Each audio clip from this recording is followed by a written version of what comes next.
Hi friends, welcome to our channel. Brahmamudi serial next ఎపిసోడ్లో ఏం జరగబోతోందో ఈ వీడియోలో చూసి తెలుసుకుందాం. యామినిని నిలదీసిన రాజ్ అసలేం జరిగింది అని తెలుసుకోవడానికి ఈ వీడియోని స్కిప్ చేయకుండా ఎండ్ వరకు చూసేయండి. రాజ్ కావ్య వాళ్ళ రూమ్లోకి వచ్చి కావ్యతో ఇలా మాట్లాడుతూ ఉంటాడు. కళావతి గారు, నేను మీకు ఒక విషయాన్ని చెప్పాలి అని అంటాడు. అప్పుడు కావ్య ఏంటండి అని అంటుంది. అప్పుడు రాజ్ అదేనండి, నా మనసులో ఉన్న మాటని మీకు ఎలా చెప్పాలో నాకు అర్థం కావడం లేదు అని అంటాడు. అప్పుడు కావ్య పర్లేదండి, నోటితోనే చెప్పండి అని అంటుంది. అప్పుడు రాజ్ జోకా అని అంటాడు. అప్పుడు కావ్య అంటే మీరు ఎలా చెప్పాలో అర్థం కాలేదు అన్నారని అలా అన్నాను అని అంటుంది.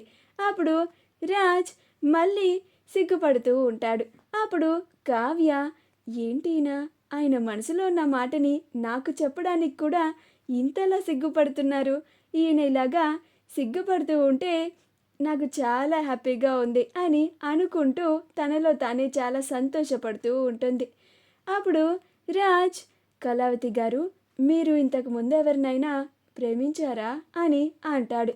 అప్పుడు కావ్య అవునండి, నేను మిమ్మల్నే ప్రేమించాను, ఇప్పటికీ మిమ్మల్నే ప్రేమిస్తూ ఉన్నాను అని అనుకొని లేదండి అని చెప్తుంది. అప్పుడు రాజ్ కళావతి గారు కూడా ఎవరిని ప్రేమించలేదంట, అంటే ఇప్పుడు నేను ప్రపోజ్ చేస్తే కళావతి గారు ఓకే చెప్పేస్తే నేను కళావతి గారినే పెళ్లి చేసుకోవచ్చు అని చాలా హ్యాపీగా ఫీల్ అవుతూ ఉంటాడు. అప్పుడు కావ్య ఏంటండి ఏమైంది అని అంటుంది. అప్పుడు రాజ్ అబ్బే ఏం లేదండి, అది నేనంటే మీకు అని అంటూ ఉంటాడు. అప్పుడు కావ్య మీరంటే నాకు అని అంటుంది. అప్పుడు రాజ్ అదే అండి, నేనంటే మీకు మంచి అభిప్రాయమే ఉందా అని అంటాడు. అప్పుడు కావ్య అవునండి, మీరు చాలా మంచివారు కదా, నేను ప్రాబ్లమ్స్లో ఉన్నప్పుడు మీరు నాకు చాలా హెల్ప్ చేశారు అని అంటుంది. అప్పుడు రాజ్ అబ్బా అది కాదండి అని అంటాడు. అప్పుడు కావ్య మరి ఇంకా దేని గురించండి అని అంటూ నవ్వుకుంటూ ఉంటుంది. అప్పుడు రాజ్ మీరంటే నాకు ఇష్టమని డైరెక్ట్గా చెప్పేస్తే కళావతి గారు ఎలా రియాక్ట్ అవుతారో ఏంటో అని అనుకుంటూ ఉంటాడు. అప్పుడు కావ్య చెప్పండి రామ్ గారు అని అంటుంది. అప్పుడు రాజ్ ఇప్పుడు కాదులేండి, ఈసారి సమయం వచ్చినప్పుడు అప్పుడు చెప్తాను అని అంటాడు. అప్పుడు కావ్య పాపం ఆయన మనసులో ఉన్న మాటని నాకు చెప్తే నేను ఎలా రియాక్ట్ అవుతాను అని ఆగిపోయినట్టున్నారు అని అనుకుంటూ ఉంటుంది. అలా వెళ్ళిపోతుంది. రాజ్ స్నానానికి వెళ్తాడు. యామిని అప్పుడే అక్కడికి వచ్చి శభాష్ కావ్య, నా బావని నీ సొంతం చేసుకోవడానికి ఇలా ఒక హోటల్ని తీసుకొని అందులో మీ ఇద్దరికి సేమ్ రూమ్ని కూడా బుక్ చేసావా అని అంటుంది. అప్పుడు Kavya hello, first of all ఆయన మీ బావ కాదు, నా భర్త అని అంటుంది. అప్పుడు యామిని రాజ్ ఇప్పుడు నా బావ, రాజ్కి గతం గుర్తులేదు అని అంటుంది. అప్పుడు కావ్య ఆయన గతాన్ని మర్చిపోయారేమో, కానీ నన్ను, నా ప్రేమని ఆయన మర్చిపోలేదు, అందుకే ఇలా నాతో టైం స్పెండ్ చేయడానికి చాలా ఆరాటపడుతున్నారు అని అంటుంది. అప్పుడు యామిని అందుకే కదా, మీ ఇద్దరిని విడగొట్టడానికే కదా నేను వచ్చింది అని అంటుంది. అప్పుడు కావ్య కలలు కంటున్నావా యామిని, ఇలా దూరం నుంచి ఉండి మా అన్యోన్య దాంపత్యాన్ని చూస్తూ ఉండు, అంతేకాని నువ్వు ఏమీ చెయ్యలేవు అని అంటుంది. అప్పుడు యామిని నేను ఏమీ చెయ్యలేనా, మీ ఇద్దరి మధ్య ఒక అడ్డుగోడలా ఉంటాను, మీరిద్దరూ ఎలా కలుస్తారో నేను చూస్తాను, నువ్వు మా బావకి ఎలా గతాన్ని గుర్తు చేస్తావో కూడా నేను చూస్తూ ఉంటాను అని అంటుంది. అప్పుడు కావ్య సరే నీ ఇష్టం, నువ్వు మా ఇద్దరిని ఎంత విడదీయాలని చూసినా కానీ ఆయన నన్ను కలవడానికి ఎంత ట్రై చేస్తున్నారో ఈరోజు ఉదయం నీ కళ్ళారా నువ్వే చూసావు, ఆయన అబద్ధం చెప్పి మరీ నాతో పాటు ఇలాగా బయటికి వచ్చారు, అవునా కాదా అని అంటుంది. అప్పుడు యామిని మౌనంగా ఉంటుంది. అప్పుడు కావ్య, నువ్వు అడ్డుగోడలా ఉంటే ఆయన ఆ అడ్డుగోడని బద్దలు కొట్టుకొని నా దగ్గరికి వస్తారు అని అంటుంది.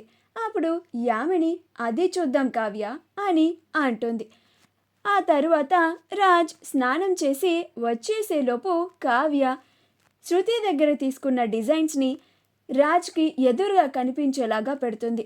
రాజ్ స్నానం చేసి రాగానే ఆ డిజైన్స్ని చూస్తూ ఉంటాడు. అప్పుడే కావ్య కూడా వచ్చి రాజ్కి గతం గుర్తుకు వస్తుందేమో అని చూస్తూ ఉంటుంది. రాజ్ ఆ డిజైన్స్ని చూస్తూ తనకి కొంచెం కొంచెంగా గతం గుర్తుకు వస్తూ ఉంటుంది. తను గతంలో కూడా ఇదే విధంగా ఇలాంటి డిజైన్స్ని చూడడం గుర్తుకు వస్తూ ఉంటుంది. సరిగ్గా అదే టైంకి యామిని, అమ్మో బావకి గతం గుర్తుకు వచ్చేస్తుందేమో, గతం గుర్తుకు వచ్చేస్తే నాకు ప్రాబ్లం అయిపోతుంది అని లోపలికి వచ్చేసి హాయ్ బావా అని అంటుంది. అప్పుడు కావ్య, అబ్బా ఈ యామిని ఒకటి, ఆయనకి కరెక్ట్గా గతం గుర్తుకు వచ్చే టైంకి ఈ రూమ్లోకి సరాసరి వచ్చేసింది అని అనుకుంటూ ఉంటుంది. అప్పుడు రాజ్, యామిని నువ్వేంటిక్కడ అని అంటాడు. అప్పుడు యామిని ఇప్పుడు బావకి ఏం చెప్పి కవర్ చేయాలి అని అనుకుంటూ ఉంటుంది. అప్పుడు రాజ్, చెప్పు యామిని, నువ్వేమన్నా నా మీద స్పై చేస్తున్నావా అని అంటాడు. అప్పుడు యామిని, బావా అంత మాట అనేసావేంటి అని అంటుంది. అప్పుడు రాజ్, మరి లేకపోతే నేను ఈ మధ్య ఎక్కడికి వెళ్తే అక్కడికి వచ్చేస్తున్నావు, నేను ఎక్కడికి వెళ్ళానో నీకెలా తెలుస్తుంది అని అంటాడు. అప్పుడు కావ్య, మీరు లేకుండా మీ మరదలు ఒక్క క్షణం కూడా ఉండలేదనుకుంటా, అందుకే ఇలా వచ్చేస్తోంది అని కావాలని అంటుంది. అప్పుడు యామిని, వాళ్ళు నన్ను కూడా ఇన్వైట్ చేశారు బావా అని అంటుంది. అప్పుడు రాజ్, ఇదేంటి యామినిని కూడా ఇన్వైట్ చేయడం ఏంటి, నేనే కళావతి గారి ఫ్రెండ్ అని చెప్పి వచ్చాను కదా, కళావతి గారి తరపున ఫ్రెండ్స్ యామినికి ఫ్రెండ్ ఎలా అవుతారు, యామిని నాకు అబద్ధం చెప్తోంది అని అనుకొని వాళ్ళు నిన్ను ఎలా ఇన్వైట్ చేశారు యామిని అని అంటాడు. అప్పుడు యామిని, వాళ్ళు మన కామన్ ఫ్రెండ్స్ కదా బావా అని అంటుంది. అప్పుడు రాజ్, వాళ్ళు మన కామన్ ఫ్రెండ్సా అని అంటాడు. అప్పుడు యామిని, అదే బావా, నువ్వు మార్నింగ్ వస్తూ వస్తూ నీ ఫ్రెండ్స్ నిన్ను పార్టీకి ఇన్వైట్ చేశారన్నావు కదా, నీకు ఫ్రెండ్ అయితే మనం కలిసి చదువుకున్నప్పుడు వాళ్ళు నాకు కూడా ఫ్రెండే కదా అని అంటుంది. అప్పుడు రాజ్, కరెక్టే కదా అని యామిని చాలా బాగా కవర్ చేసింది అని అనుకుంటూ ఉంటాడు. మా వీడియో కనుక మీకు నచ్చినట్లయితే లైక్ చేయండి, షేర్ చేయండి, మా ఛానల్ని సబ్స్క్రైబ్ చేసుకోండి, పక్కనే ఉన్న బెల్ ఐకాన్ని క్లిక్ చేయడం మాత్రం మర్చిపోకండి.